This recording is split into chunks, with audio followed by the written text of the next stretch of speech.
Hello and welcome back to the Legends of Chess 2020 tournament. It's the last day of the preliminaries and it's round 9. And after 8 rounds, Magnus Carlsen is leading the tournament with 22 points and Nepo in the second position, and followed by Anish Giri and Peter Sutler in third and fourth position respectively. So now let's have a look at game 3 from the Carlsen-Kramnik match of round 9.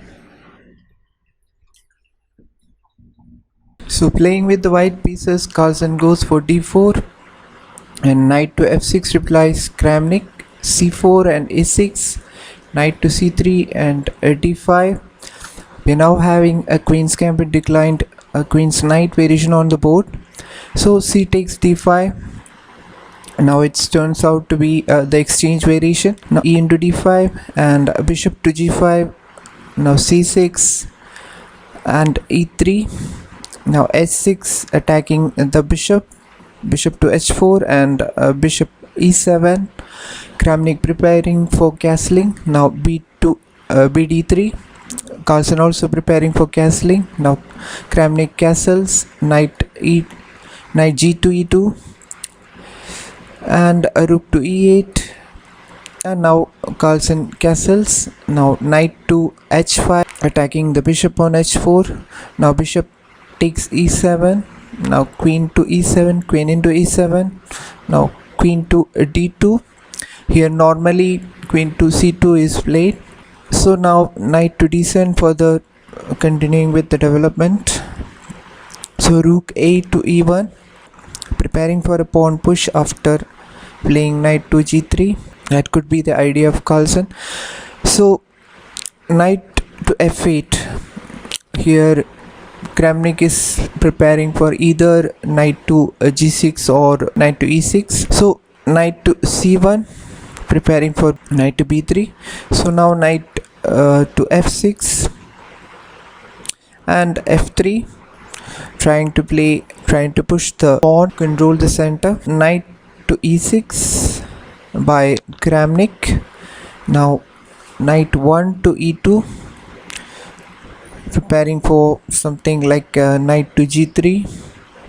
So here Kramnik plays b5 with the idea of b4, and then knight to g3 by Carlsen and a5, trying for a pawn push and launch an attack on the queen side. So now queen to f2 and a bishop to a6.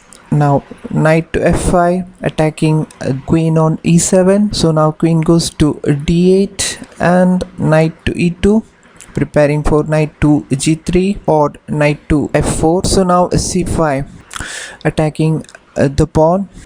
So after c5, Carlsen plays queen to g3. Here Kramnik cannot move knight on e6. This c5 pawn, even if Carlsen plays d into c5, then Kramnik cannot play knight into c5. So here Kramnik decided to play c4, attacking the bishop on e3. So bishop goes to c2 and knight to h5 attacking the queen.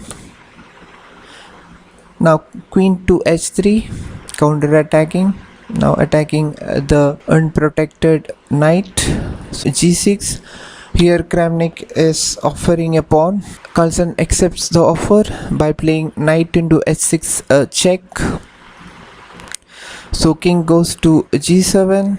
Now knight to f5. If Kramnik plays g into h5, then queen into h5. So here Kramnik plays king to g8 and here knight e to g3, attacking the knight to win a pawn. So knight into g3 and queen into g3. Here Kramnik cannot play g into f5 because of the queen. So b4 by Kramnik, further trying to push the pawn. So now Carlsen plays knight to h6 check and king to g7 and knight into f7. Here Carlsen plays a brilliant move, knight into f7. So king into f7 and bishop to g6 check. Now the rook is pinned. So now Carlsen plays king to e7.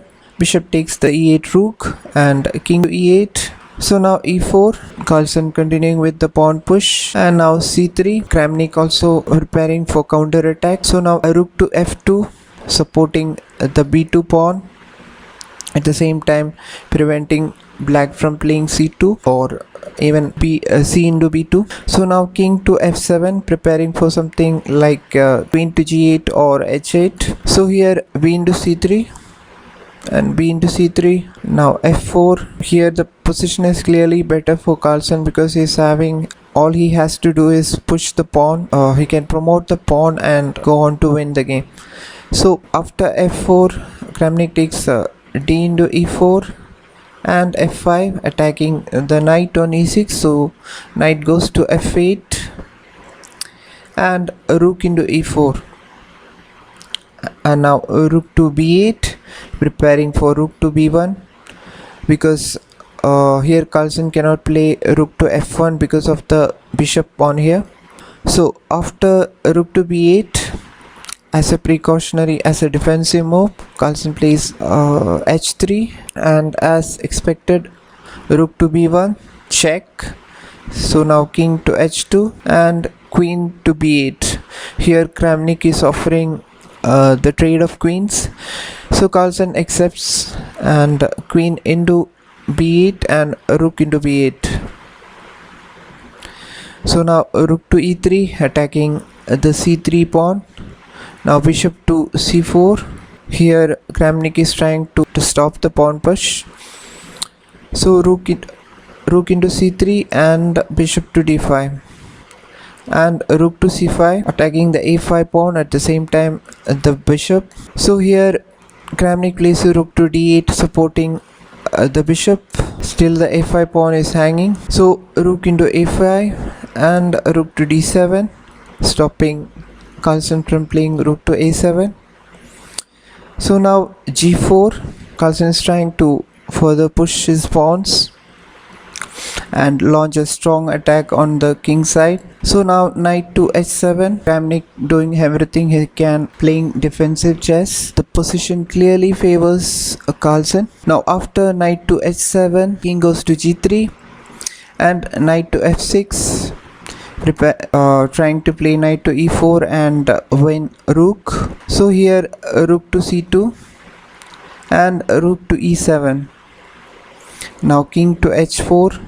Carlsen here is trying to promote the pawns with the help of king. So now bishop to e4, attacking the c2 rook. So now rook to b2 and knight to d5. Now king to g5 and rook to d7. Now rook to a6 and rook to c7. Now rook to e6 and knight to c3. Now rook to f6 check and king to g7. Rook to g6 check and king to f7. Now king to h6. Now rook to c8. Kramnik here is preparing to play a rook to h8 check. But here Carlsen stops that idea with rook to g7 check and king to f8 and rook to b6. Now bishop to d5 and rook h7, trying to play rook h8 check. Now knight to e4 and as expected rook to h8 check. Now bishop to g8 and rook to g6, putting more pressure on the g8 bishop. So now king to f7 and rook to g7 check. Now king goes to f6. Now Kramnik is about to lose a full piece, rook h into g8. So it was in this position on move 62 that Kramnik resigned the game, because he lost a full piece and there is nothing much Kramnik can do. Not even he can draw the game. Here Carlsen can go on to easily win the game. Even if Kramnik play anything like rook into g8 and rook into g8, still Carlsen can win the game easily by promoting his pawn. So it was a wonderful game by Carlsen.